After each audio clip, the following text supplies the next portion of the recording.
this is my part 2 to my New Orleans trip, and we're gonna talk about the vampires that I saw. So fast forward a bit into my trip, both of my friends got there and we decided to go out and walk Bourbon Street and just see what the nightlife was like. We ended up at this bar that had live music and it was a pretty big space. I don't remember what it was called, I wish I did.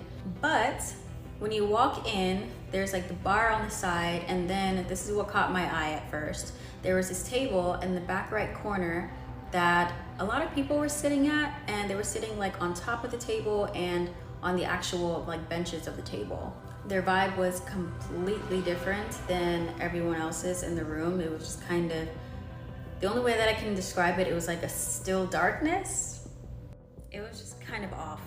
But there were these two guys in particular that caught my attention. One was this tall black guy, right? That was sitting on one of the table, very tall. And this other guy who was like a shorter white guy, you know, but they both looked very interesting.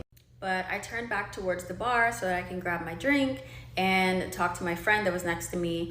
Tell me how, as soon as I turned around with my drink, he was standing there right in front of me, like some Twilight shit. He started talking to my friend, asking where we're from, what we were doing. Now, one of my friend's boyfriends, who actually lives in New Orleans, was with us, by the way.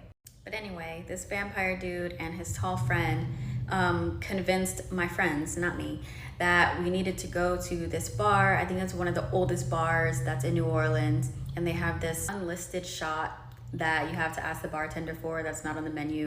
And as we started walking, we noticed that we're getting further and further away from, you know, Touristville. And by this time, I really wish that I could explain it, but the vibes were just so weird. They were so weird. And I told my friends pretty much that it was a really creepy vibe. Like, why do we need to go all the way out somewhere else just for a shot, you know? And on top of that, their energy was just not normal. And my friend's boyfriend agreed with me. And I specifically remember like typing out a text on my phone. And as we were walking, I showed it to my friend's boyfriend. And I straight up said, I think they're vampires. And he just looked at me like with the most serious look, like, I don't know why he didn't say anything out loud. Like, I guess maybe he didn't want to seem like the crazy one. But this is where shit started to get real. So there has to be a part 3 to this because there's no way I'm gonna be able to fit it. So I'm gonna post it right after this one. Part 3, my New Orleans trip, vampires, let's go. We got to this bar that they wanted us to go to so bad. He ordered those special shots for everyone. Myself and my friend's boyfriend just kind of looked at each other like, I'm not drinking this shit. I don't know what's in this. So like we barely sipped it and then just kind of like chucked the rest. And after that, the shorter guy, he started holding a conversation with one of my friends, and this conversation was drawn out. Like I'm talking about 25, 30 minutes.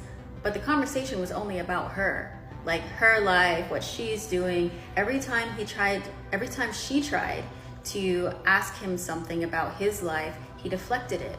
Or it was something like 2 words, like very brief, back to you. Meanwhile, his tall friend didn't say anything to anyone the entire time. He was just sitting there off to the corner, like just there, blank-faced. And I noticed as their conversation kept going, the more drained my friend started to get. And then I was like, A lot of times when people think about vampires, they think about blood-sucking vampires, like freaking Twilight or, you know, whatever other TV show or movie. Most of the time, and I'm not saying that it doesn't exist because I know that it does, but most of the time, these are energy vampires. And they literally suck the life out of you. And that's exactly what was happening to her. But they didn't want to hear me at that time. So after she started getting tired, all yawning and stuff, he tries to make his way over to me. And I had such a dominant energy when he came over to me because I'm like, you're not about to fuck with my energy. So I looked at him in the eyes the entire time. And every time he tried to ask me something, I reflected the question. I was like, what about you? And after about like 5 minutes, he knew that he wasn't gonna get anywhere with me. You can't play with me, I'm a witch. Fast forward, my friend started saying how she was tired. If we didn't do anything, she's just gonna go back and fall asleep. So when we left, they wanted to go to this 4-story like nightclub. But as we were walking there, I started telling them what I was feeling and what I knew, that they were freaking vampires. And then we decided to lose them when we got in there. Now, when I tell you guys, this place was packed like wall to wall, every floor. I think we went all the way up to the 3rd floor. I can 100% tell you that we lost them in that crowd of people because we were inside the building before they even got inside. So they wanted to go out on the balcony because they wanted to smoke or whatever. And I was sitting there telling them, like, dude, like, those guys were freaking vampires. That tiredness that you're feeling because they were draining your energy. Tell me how. 2 minutes later, I turn around and guess who's there? And this time it was almost with a smirk on his face. Like, oh, that's cute. You thought you lost me, didn't you? And somehow he knew what I was talking about before he even got there. He was like, so what were you saying to your friend? And proceeded to pick me up on the balcony. Okay, this is the final part to my vampire story. So when he put me on that balcony, y'all, I was shook. Like, and I look over to the corner where my friends were, and none of them were like looking over. I was like, how are you guys not seeing this right now? So what I did was I kind of pushed my leg down so that I would have had at least most of my body like close to the floor. Like, that was the smoothest threat I had ever seen. But I did get down. I was definitely trying to play it off and keep things cool. But either way, shortly after that, we ended up leaving. And it's so crazy because even after all of that, he gave me his number. Like, I kid you not. And in my head, I was like, should I have a vampire friend? My sheer curiosity and just like, wow, like this is magical as fuck. But then I kind of got over it, you know, curiosity killed the cat. I don't need to be friends with a freaking vampire, and I deleted his number. But yes, you guys, so that happened. There's a lady on TikTok talking about her encounter with vampires, so I might as well talk about mine. This New Year's Eve, I was driving Lyft, and I picked up an order, and it ended up being at like a place that used to be a church, but it wasn't a church anymore, obviously, if you saw the festivities that was going on. There were like people with cloaks and like dark hair and heavy eyeliner, and there was like a red glow from the building coming out. 4 guys got into my car. As soon as they got into the car, I felt a chill. And yes, it was winter, but it was a different kind of chill. I turned around and looked at them, and I immediately knew they were vampires. And it wasn't even just like a thought. It was more so a knowing. Before they got into the car, I was thinking like maybe they were devil worshippers because I had seen like a goat head and like the typical symbols that you see with associated with that. But I was like, no, these are vampires. There were 2 brunettes and 2 blondes. They all had blue eyes. Not that that mean anything, but their eyes were almost hypnotically blue. They were so clear. You could see through their, like, not their soul, but I can't even describe it. Their skin was white, but not white like crayon white, but it was very pale. But it was not a pale like, you know, some like white people are like, oh, I'm so pale. Even like red, people with red hair, how pale. It was still a different kind of pale, because even regular people, when they're pale, there's still some warmness to their skin. Like their skin looked cold. I don't know how to describe it, but it was more so the feeling of me knowing. Immediately, I start to panic. My heart is racing. I'm feeling like, is it too late to reject the call? Like, can I even ask them to leave the vehicle? And then I started thinking, okay, if I am panicking and my blood pressure is rising, then I'm like pushing more blood through my veins, which may mean that I may seem more appetizing to them. This is all stuff that's going through my mind. The man behind me, the blonde who was like in the middle, touches my shoulder, and immediately it's like somebody poured warm honey over me. Like, that is the calm just spreading down my body. It was like immediately I felt relaxed, almost like I was in a trance, kind of there, but like watching myself. I can't even really describe it. And I knew at that moment that I wasn't necessarily in danger. So then the guy is like, well, our car is only a few blocks away, which I could tell from looking at the app. And he's like, but before we get there, we need you to answer a question. And you have to think very carefully about this. So now I'm like, Okay, this answer is going to determine if I go home to my children or not. And it could just be my imagination and like me jumping the gun, and he could have been joking, but it didn't feel jokey. So he's like, okay, well, we have 2 separate cars. How would you group us together? Who should ride with who? What? So I'm like, I look back at them and they're smiling and they're kind of giggling. Now their teeth don't look like regular teeth, but they don't look like the typical vampire teeth either. But they definitely did not look like human teeth. Their canines were a little bit more pronounced, but not in a dramatic fake way. I can't even freaking describe it. And actually, if I had to describe them, to sketch them out right now, I couldn't even, because it's like they're a memory, but not like a typical memory, like a memory behind a memory. I can't describe it. But anyways, I knew it. I'm like, you're vampires. Yes. I heard the answer in my head. No, I'm looking at them through because I'm like, if they lunge for the jugular, I'm gonna crash us all. But I grouped the opposite hair colors together. And the guy said, well, why did you do that? I said, I don't know, it just felt right. He said, excellent choice. He took out his phone and he's like, I'm gonna start my car now. And I'm like, you could start your car from my car? And he's like, yeah, but we like you. You'll get home safe. Good. Like, you'll get home safe tonight. Have a good night. And I was like, yeah, I was kind of thinking that, doing Lyft on New Year's Eve could be dangerous because, like, who knows what kind. I was trying to make it seem like I didn't think they were the danger, but just let them know, like, in case they heard me panicking. Oh, fucking went and saw the vampire. But anyways, they got out and they gave me my biggest tip of the night. You would think that would have been my last ride for the night, but no, I kept going. I made it home, and I didn't tell any other person about this story because, like, are you supposed to share vampire stories? I don't know. However, I just did. So just know that there are other beings in this world besides us, and maybe they're not all so dangerous.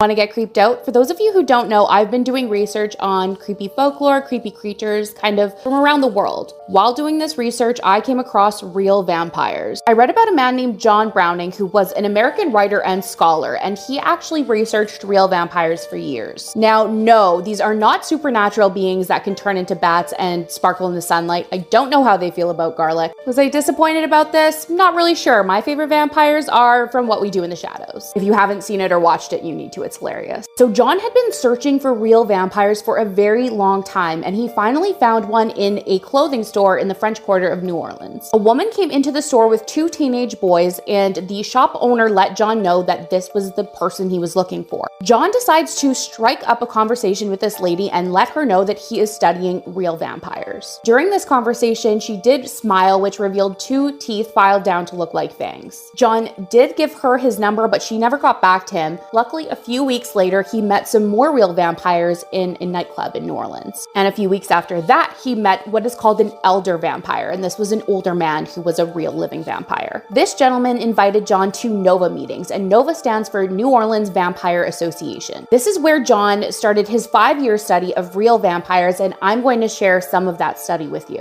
According to John's research, symptoms of vampirism start when the person reaches puberty. They call this your awakening or coming out of the coffin, which is hilarious because I'm a lesbian and I came out of the closet and they're coming out of the coffin. I think it's beautiful. Now, these are typically people who are feeling drained for no reason. It isn't an iron deficiency. It isn't a B12 deficiency. Something else is going on, and that's what finally might lead them to this conclusion. Now, depending on the type of vampire, they might discover that plasma or energy from another source is what gives them energy. The ones that need plasma are called sanguinarians, and they might discover this, for instance, by accidentally biting their lip and realizing that from that plasma, they are getting a burst of energy. These are people who really do feel like they need plasma to live. Although there are different covens of vampires, and a lot of them feel that it's taboo to drink plasma, and that is for reasons I'll get into in the next video. But then we have our energy vampires, and they feed on psychic energy from other humans. Again, if anyone's ever seen What We Do in the Shadows, Colin Robinson is an energy vampire, and he's so funny. But I've learned through my research that energy vampires aren't really actually these Colin Robinsons who just drain you of all of your energy just from talking to you because they're so boring. They actually might do this from an actual massage. Follow for part 2. I'm seeing all these videos about vampires popping up on my TikTok For You page. And I never ever thought I would tell this story, at least in a public forum. But here goes. This is my vampire story. It still baffles my mind when I think that, say that, and I still get the creeps with the memory of any of this. And I'm going to be a little bit cryptic, if you get my drift, with regards to some of the experiences. But several decades ago, I had lost my job. I had just had my baby girl. So she's going to be 30 this year. So that's how long it's been. And I had gotten a job interview at a local business. Again, I'm not going to say what kind of business. And I went to this interview and I immediately felt something odd with the owner of this business. There was something so mesmerizing about him. He wasn't good looking, but he was good looking. It's hard to explain. Like, there was just something strange about him, and he just felt almost hypnotic. And he said, I'm interviewing for a couple more people, and I'll give you a call in a couple days and let you know if you get the job. Okay. I did get the job. A couple days later, he gave me a phone call and he said, I am offering you this job at this pay. And it wasn't bad. The hours weren't bad. The pay wasn't bad. And I said, let me think about it. I had another offer on the table. And he said, please let me know by tomorrow. And I'm like, understood. So I had called my mom, and my mom was very intuitive, even though she didn't really want to admit that she was. And I told her, and I'm like, I got this job offer, and I didn't even tell her a lot of like the creepiness that this guy kind of gave me. And she's like, Christy, I have a really bad feeling. Do not accept this job. Do not accept the job. I'm telling you right now, something's not right. Do not accept this job. Now, this is a business that was in the person's family for a long time. And so it wasn't anything out of, it wasn't like a starter company. This person was kind of known in the community. My mom didn't know him, but so it was a substantial, real job. And I'm like, Mom, I don't understand. I need a job. She's like, you're going to get a job offer from that other place that you interviewed for. Just stick it out. Tell this guy no and accept the other job once it comes. And I'm like, this job was actually, it was pretty good. But I took my mom's advice and I called the gentleman the next day and I said, I'm so sorry. I am really honored, but I'm declining the job offer. And thank you very much for your time. And he's like, I will double your pay. Excuse me, sir? I will double your pay. Now, it already was good pay, but double the pay was a lot of pay. And I'm like, again, something felt really off. And I'm like, sir, I'm so sorry. I'm going to decline. And he's like, I'm going to check with you in a couple days. And there was just something very ominous about the way that he said that. And that night, I ended up having a dream with him in it. And it was very vampire-ish, is the only way that I can describe it. And the business that he was in also spoke volumes for that. So a couple days later, he called me. And I said, again, sir, I've accepted another job. And I did not tell him with whom. And he's like, I will triple your salary. And I'm like, I'm sorry, sir. And he said, I can tell that you are very psychic. And I can tell that you know who I am. and what I am. And I think it would behoove you to take this job. What? So I told him again, no, thank you. And he said, okay. Now, this was like, internet wasn't really a thing. Like, you couldn't really look people up. There was AOL chat and such like that, but you couldn't really look people up like you can now. And so I ended up accepting a job at a cabinet store, and as an office manager. And I didn't hear from him, but I was still having these weird nightmares with him in it. And I'm like, it's just got to be in my head, right? But it was almost like he could read my mind. It was very strange. Well, guess who showed up at the kitchen store the second day that I started? Yeah, this guy. And it's like he knew that I was going to be there. He's like, hi, Christy. And I'm like, excuse me, what are you stalking me? Like, what are you doing here? And he's like, I'm ordering a new kitchen for the business. Like, it was nothing. And he continued to come in my dreams. About a year later, I ended up taking a job at a fireplace store as an office manager. A couple days into that, this gentleman walks in and says, I need a new fireplace for my business. Excuse me. Now, I'm not going to say everything about the business and everything about him, but you might be able to figure it out with a clue. And that is, he lived above the business. That's all I'm going to say. So he's like, yep, I need a fireplace. And I'm like, sir, I don't understand why you're here. And he continued every time. He's like, would you like to work with me? I'm like, nope, I'm good. I'm good. I worked at the fireplace store for a couple of years, and he would every once in a while call, and he would ask for the fireplace to be serviced. And I ended up telling my boss at the time, like, how I felt about him. And he would laugh, and he's like, I'm going to send you out there with the tech. And I'm like, no, you're not. But he was like, yeah, something's strange about this person. Something is almost like immortal. Even if you look at the family lineage, it's like he's existed before, and it wasn't like his great-great-grandfather. It was like him. So I ended up quitting a couple of years after that, and I worked for a school district. And guess who showed up at the admin office? Him. And in the meantime, he's still coming in my dreams. And every once in a while, he's still calling me and asking me if I want a job. And no. My mom had passed away. I'd gotten a divorce. I mean, we are eons into this. And I ended up running into him at a store, and he, like, do you remember everybody you interviewed like one time? Because he either has a really crazy memory, or it wasn't like a stalker. He just wasn't. That wasn't the case. It's just, again, it was very vampiristic. Is that a word? And so I ran into him, and he's like, hi, Christy. And again, he's like, how are you doing?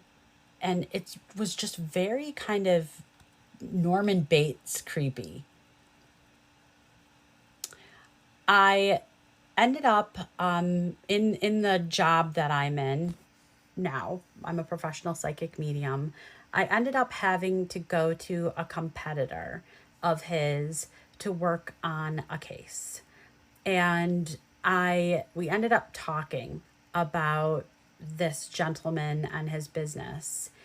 And I didn't say anything, but the owner of this establishment went, just Christy, make sure you stay away from, because he's a vampire. And I didn't laugh, and she didn't laugh. And she knew I knew, and I knew she do too. So vampires do exist, and they don't necessarily wear capes. Sometimes they wear business suits, and sometimes they invade your dreams. And I feel as if there's a possibility that my life at that time was a little bit crazy, And it was because of the psychic, sort of like vampire energy that he was sending to me, because he was mad that I did not accept a job with him. I would love to tell you more, but I don't want to open up that can of bats. All right. Everyone's talking about their vampire story, so I'm gonna tell mine. I don't really talk about it because people think I'm fucking crazy. And I am also someone who grew up, well, I wasn't raised in Louisiana, but I grew up in NOLA, hardcore. I have Cajun friends, Cajun family. I was a spicy dancer for a really long time and always went down to NOLA to like get an extra bag. And as a spicy dancer, I traveled all over the US. I danced in Las Vegas, NOLA, NYC, LA, anywhere that had a insane nightlife, like Miami, stuff like that. And I'm also a lover of places with a very rich history and rich nightlife. So NOLA was just like home for me, you know? Like, anyway, so one of these days that we decide to go and travel, I have a girl group that I traveled with, and it was myself, Fox, that's what the girls knew me as, Hennessy, Brooklyn, and Tia. And we buddy systemed. We never left without at least one other friend. If we went out, it was a group of all of us, you know, like going out to eat or whatever. We never went out by ourselves, alone. One night, we're in NOLA. We decided that was where we wanted to go. And if you know New Orleans, you know that it has a very, very rich history of the occult and strange things happening that can't easily be explained.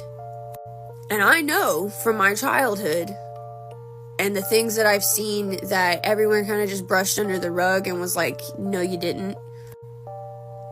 Vampires, witches, werewolves, mermaids, fairies. There's a reason why our ancestors were talking about them way before the Bible was even made. And I'm a firm believer that while they may not be what we've read, they exist. And what I'm about to tell you only confirmed to me that these things exist. We just don't know about it yet. Or maybe they don't want us to know. Anyway, our plan was to be there for 2 weeks. And the first, I want to say maybe 3 days, we had already hit our goal with money. So we decided we were going to take like a 2-day, we were going to actually enjoy our vacation. We weren't going to work. NOLA has quite a few alternative or goth bars, speakeasy pubs. There's also a lot of hidden speakeasies and pubs in the underground or wherever. I currently live in Oklahoma City, same thing here. Anyway, so we're at this club, and I, for the life of me, really can't remember what this club was, but I do remember that we were being harassed by a particularly fedora-wearing dude. And he grabs our friend Tia by the arm, and, you know, we're immediately like, whoa, hold on, big boy. But this guy comes over, and he kind of just, like, puts himself in between them and kind of shoos the, and, like, he doesn't say anything to this guy. He just looks at him. And the guy shuts up, doesn't even, like, try to fight him or rebuttal or nothing. He just walks away.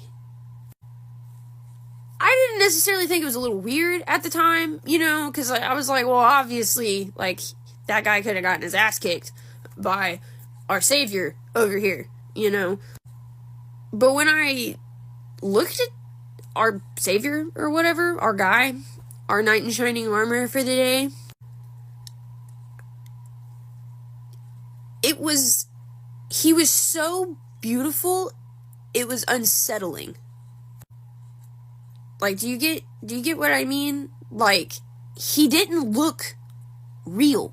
He didn't look human. He was so pretty he didn't look human. And humans don't look like that, man. Like, there was something about him when I was looking at him that just hit my uncanny valley. Like, he looks human, but that's not human.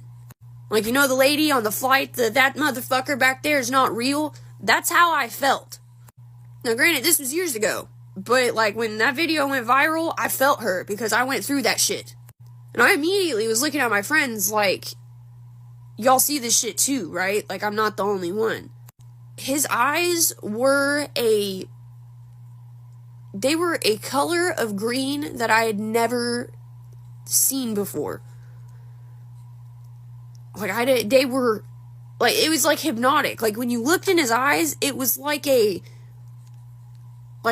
yeah, keep looking at me. Like, it was almost like you could hear his voice in your head, and it was weird. And I'm autistic, so I already don't like looking people in the eyes, but that dude made me fucking uncomfortable. Every time I looked in his eyes, I could hear his voice in the back of my head. So I'm over here shaking. I am tense. I do not want to be here. I want to leave. The look that this guy gave me when I was like, I'm ready to leave. Like, I thought it in my head, and then he looked at me, and I looked at him, and we shared a moment. And in the back of my head, I heard, no, you don't. And I straight up, like, if you've seen the video of the lady talking about how she gave a vampire a Lyft drive, and she felt like honey, like, drifting over her, like a sense of, like, everything's gonna be okay, kind of. Like, I'm not looking for you, kind of thing. That's what I felt, too. Like, just this weird, warm sensation just running down my, like, from the top of my head down to my feet. Just this weird, warm sensation of, like, stop freaking out.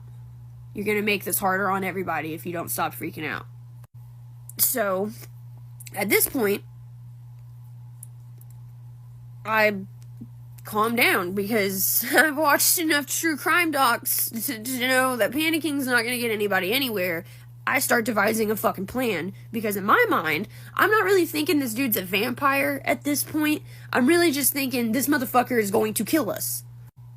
Long story short, by the end of the night, he has convinced all four of us to go to this hidden speakeasy. Everyone else is fine with this. Like, oh yeah, let's go somewhere for people like us, is what this guy says. And all the girls are fucking down for it. They're ready to fucking go. They grab their purses. I'm like, we are going to get unalived. But we go. We go, and Tia goes missing at some point. We don't know where she's at.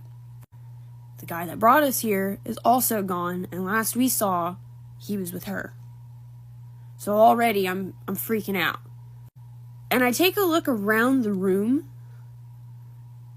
and I notice that because I hadn't up until this point, because I was so focused on, like, trying to figure out how to get me and my girls out of this situation. I look around the room and I notice half of the people in here are human. The other half don't fucking look human. They don't look human. They look exactly like the motherfucker that brought us here. And now I'm starting to wonder, okay, we're in a fucking, like, coven of cryptids. I pull Brooklyn aside. I'm like, we need to get the fuck out of here. Like, I'm almost positive that we have walked into some supernatural shit that we are not ready to fucking deal with. Like, our mortal brains cannot comprehend this shit. She goes and finds Tia. She's making out with the guy that brought us here in the corner. And she decides that she's going to spend the night with him. We do our best to try to dissuade her from this. He convinces us, rather easily, might I add. He means no harm to her. He just wants to have a little fun. We're shitty friends because we let her do it. Because we felt convinced that he wasn't going to do anything to her. I didn't. Everyone else did. But she comes home the next day. She comes back to our apartment, our hotel room, whatever. Literally the next day, he gets her an Uber, brings, like, she's here, she's fine. This bitch is drained. Like, straight up, no color in her face. She sleeps for 2 whole ass days. Later, after we get home and stuff, she mentions that she might see him again, but she wasn't really sure that she liked it because he kept biting her. And then she slept for 2 days? Bro, that was a fucking vampire, and you can't convince me otherwise. You just can't. You just can't. Alright, it's here.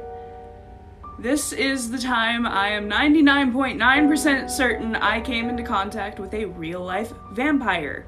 And no, I'm not kidding, at all. So a lot of you, if you watched the creepy cat story about this very odd encounter I had with some sort of cryptid we kind of all deemed to be a not cat, if you liked that, grab your friends, grab whoever, please like and share this, because this is another one of my life experience that I desperately want answers to. And if you or a friend have any experience or anything at all, please comment below, share, because I want to know if anyone else has run into this sort of encounter.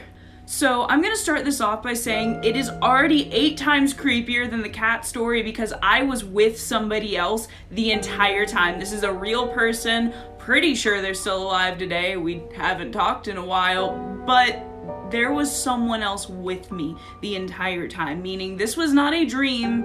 This was very, very real, whatever happened. So I'm just gonna go ahead and dive into it. It started off on a failed Tinder date of mine. Long story short, this guy just got paranoid because I went to a darker part of the street and he thought I was gonna jump him. I cannot make this up, and I never saw him again because he literally left me in the middle of the road to go back to my house and drive away. So that's where our story starts. So then there are these 2 guys on Lime bikes. Yeah, remember when those were a thing, everybody? So I just think they're 2 drunk frat guys, and pretty much they just like are talking to me while I'm like sitting texting my friends telling them, hey, my date just left me, do you guys want to go do something? Literally just as they kind of walk up and start talking to me, my 2 friends that were dating at the time call me to tell me that they had broken up. It was not mutual, very confusing, lots of drama, yada yada yada. Anyway, me now having canceled plans decides to go find the girl that had just broken up with said friend of mine and kind of console her, see if she wanted to hang out and do anything. So at this point, these guys have followed me all the way to the quad, way back from my house, and are now talking to me and my friend. Let's just go ahead and call her Vicky for the sake of it. And they asked me and Vicky, like, oh, you guys have seemed to have a rough night. Do you want to come and have some s'mores with us? And this was before COVID and in a college town, so we really thought nothing of it. We thought we were probably gonna end up at a frat party, like I said. And that is when things started to go south very quickly. I'm so sorry, this is gonna have a part 2. Part 2 of the time I am pretty much freaking certain that I came into contact with vampires. So these guys had asked us to come hang out and basically like have s'mores with them, and we thought nothing of it and just thought they were being nice and said yes. I figured it was something spontaneous to get my friend's mind off of the breakup with other friend, and you know, I just wanted to have them be healthy, but that was not the time for this. So number 1, they take us to like the grocery store in their truck or whatever, and we end up buying like all of the stuff, which we didn't think about like until later, but it was kind of weird considering they had invited us over and asked us if we wanted to come do this thing, so we just thought whatever, they're men, they don't have a clue in the first place.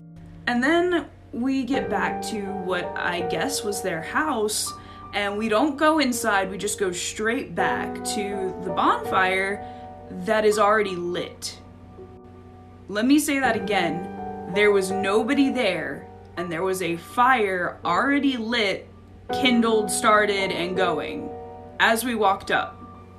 I even asked like, oh hey, do you have like, you know, your roommates? Are they gonna come out and join us? No, it's just us. So the conversation goes on, and we're like, you know, making s'mores and finding sticks to like poke our marshmallows on and stuff.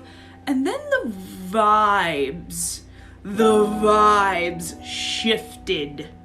And I mean like Mandela effect, Fruit of the Loom shift. Like just A in the Berenstein Bears title type shift. It went from like, ah ha ha, what are you studying, what's your major, to like, what do you think about death?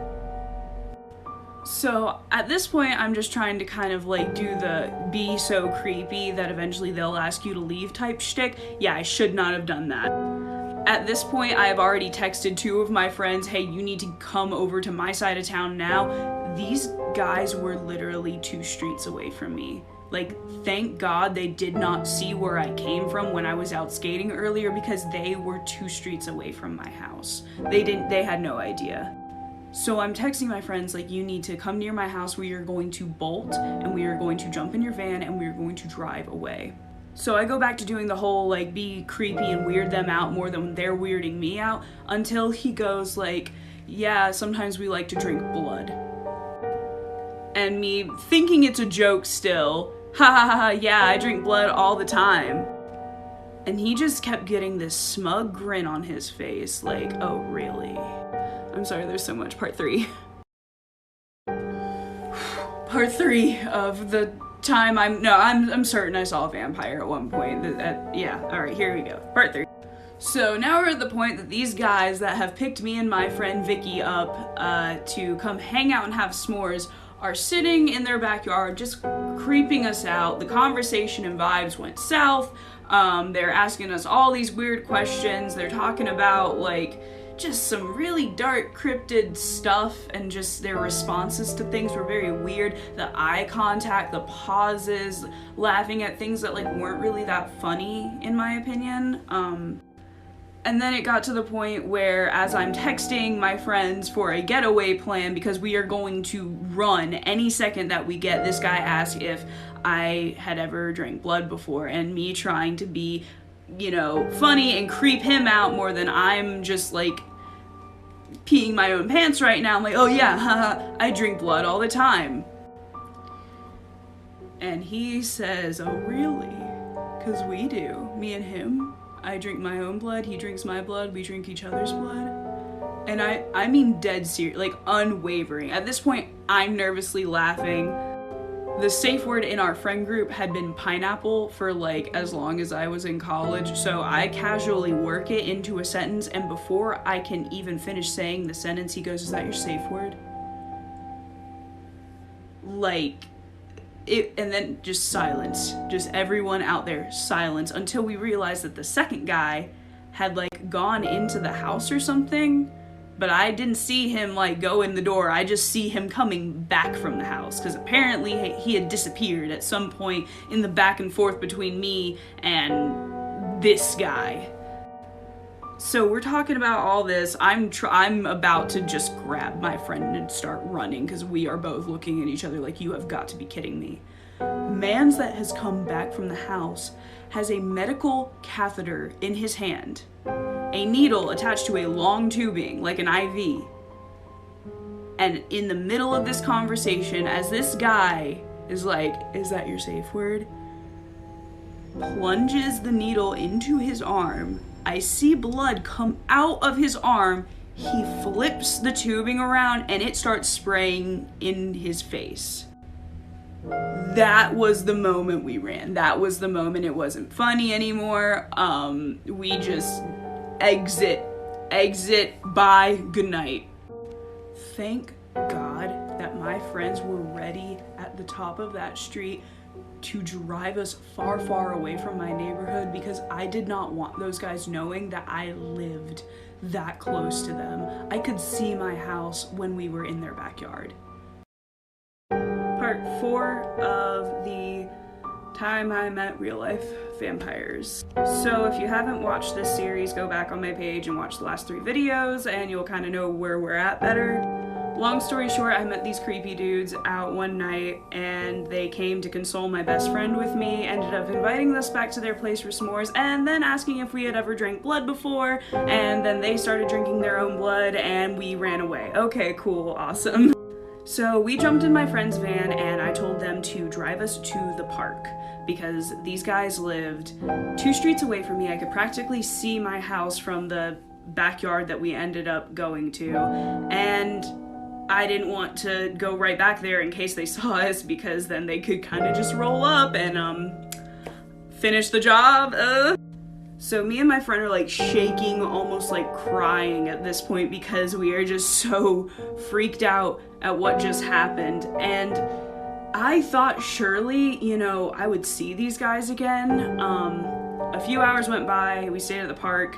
We did end up going back to my house, but it was almost like sunset at this point, or sunrise, sorry. So it is now dawn and we are going back to my house.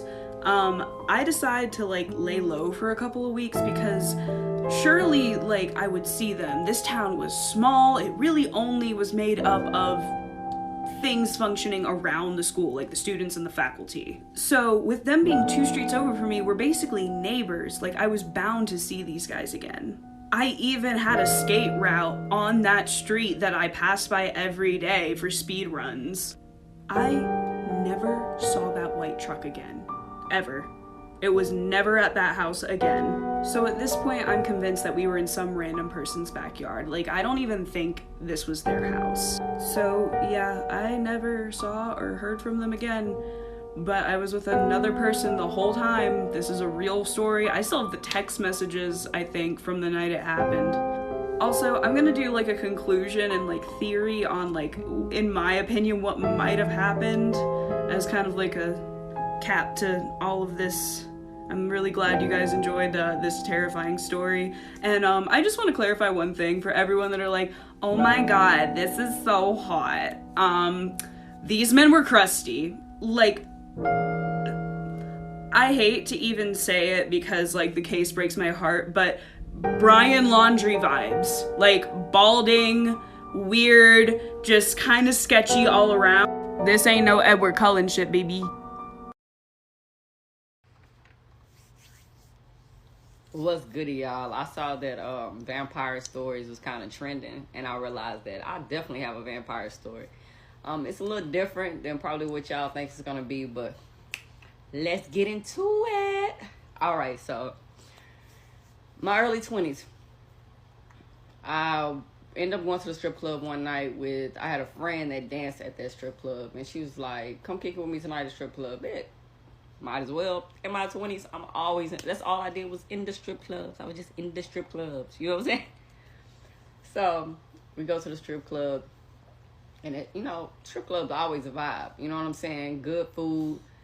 My homegirl was feeding me free drinks all night. So, it was definitely a vibe. So, while I'm at the table, she comes. Normally, when she get off stage, off her third stage, that do they little 3 stages, she would come and sit at the table with me. And kind of like, count her money, straighten it out, you know what I'm saying, put it in the bag, whatever. And she ended up doing that. When she got off the stage, one of her other dancer friends came and sat down with me, with us. So cool. I ended up talking to her. She was beautiful. I think she was like Korean and black. She was gorgeous. But at the time, the booty shots was going around big. So, like, if you was a dancer, I don't care what race you was, they all had booty shots. So, she had booty shots. She had a nice, you know what I'm saying, booty. Which is irrelevant to the story. I just want to let y'all know. But, anyways. Especially with her being Asian and black. So, she had a booty. But, anyways. We ended up exchanging numbers. Being cool with each other or whatever. Going back and forth via telephone. And one night she was like, what you doing tonight? You trying to kick it? And I was like, yeah, bet. You know what I'm saying? And she was like, I'm going to come over. All right, whatever. I had me, you know what I'm saying, a little hood rat apartment, nothing major. Something good for my early 20s. But she ends up coming over.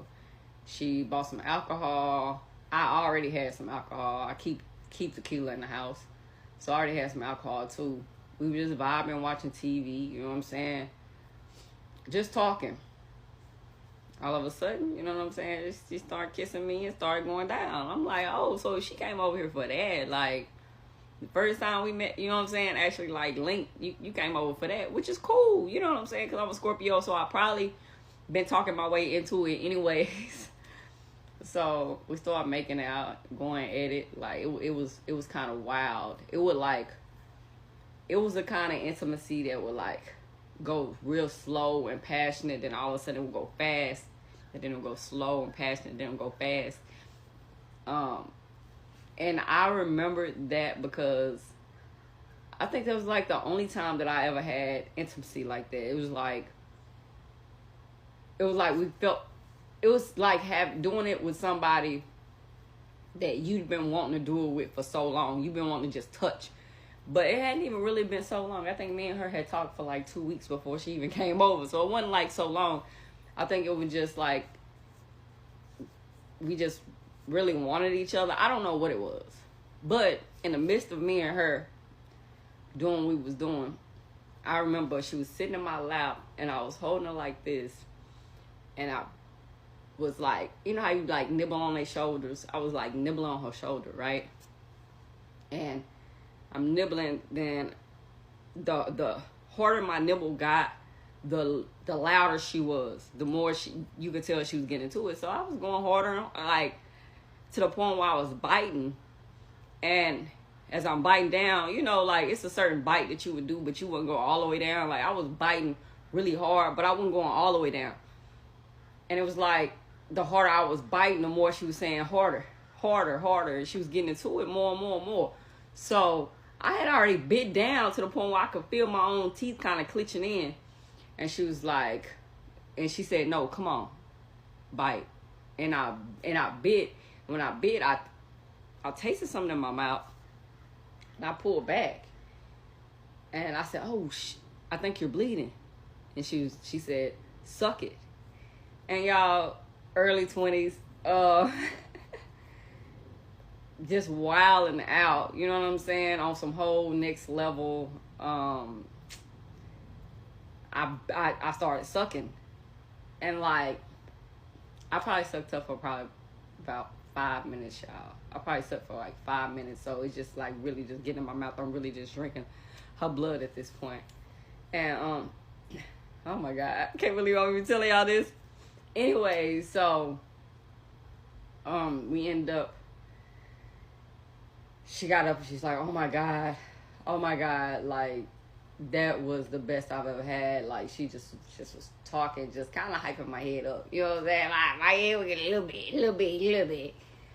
And but at the same time, I'm like, I'm gonna have to go to the hospital. Like I'm gonna have to get tested, you know what I'm saying? And that night, she ended up leaving. She ended up going home, which she lived probably about an hour and a half away from me. She stayed in some small town outside of Dallas or whatever. But me and her talked on the phone her way home. And mind you, like, by the time everything was over, by the time she made it home and everything, it's probably like 5 o'clock in the morning. Y'all, I just stayed up. Like, I couldn't sleep. And the next day, I had to go to work. I had to be at work by 8. And I never slept. But I wasn't tired either. Like, I wasn't tired. I wasn't tired. And even when I got off work, I think I got off work at like 5 or 6. And when I got off work and I made it home, I still wasn't tired. Like, I could not sleep. And she ended up calling me and wanted to come over the next night. You know what I'm saying? Like, and mind you, I still hadn't had no sleep. So, in my mind, I'm like, no, because I still got to go to work still in the morning. And we about to go into a good 24 to almost 48 hours with no sleep. And she wanted to come over again. So, she came over again. Y'all, almost the exact same thing happened. And that same thing happened for probably about a good, I'm going to say, 3-4 months. Like the same thing will happen, like 3-4 months. And we never went out during the day. She would only come over to my house at night. Like I would invite her to kick it with her, go on a date or whatever. She didn't want to do none of that. She just wanted to come over at night.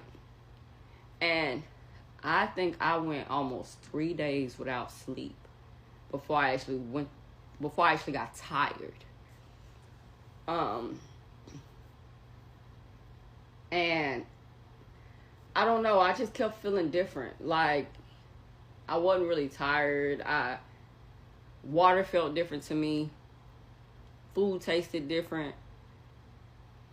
I didn't even really get hungry. Like, I wasn't hungry. Like, I was I probably lived off of her for probably about a week before I actually got, I longed for food. Like, I wanted food. We messed around. Okay, so I'm gonna say the first 3 months, the same thing will happen. But after 3 months, she started to come over like, well, on some weird stuff. Like, and I'm saying it like I ain't weird at this point. But she came over on some weird stuff. Like, she came over one time and she was like, I bought some perfume that attracts vampires. And I'm like, what? Like, and I don't know. I don't know. It just, life was different for me then. Like, she would come over and we wouldn't even, it got to the point we wouldn't even, the sexual part didn't even exist. She just wanted me to bite her. And after about we messed around for about 6 months. After about them 6 months, I was done. I was tired. Like, I was tired. I just didn't want to do it no more. Because I don't know, like, it was a high that was almost like an addiction. That was turning into almost an addiction. And I knew I had to cut it off. But, we still cool to this day. We still cool to this day. We stopped after about a good 6 months, realizing that was just our relationship. And sooner or later, we both will want more. So let's just go ahead and cut it off. You cool. We good people. And we having fun. But that's my vampire story. Me and Venom.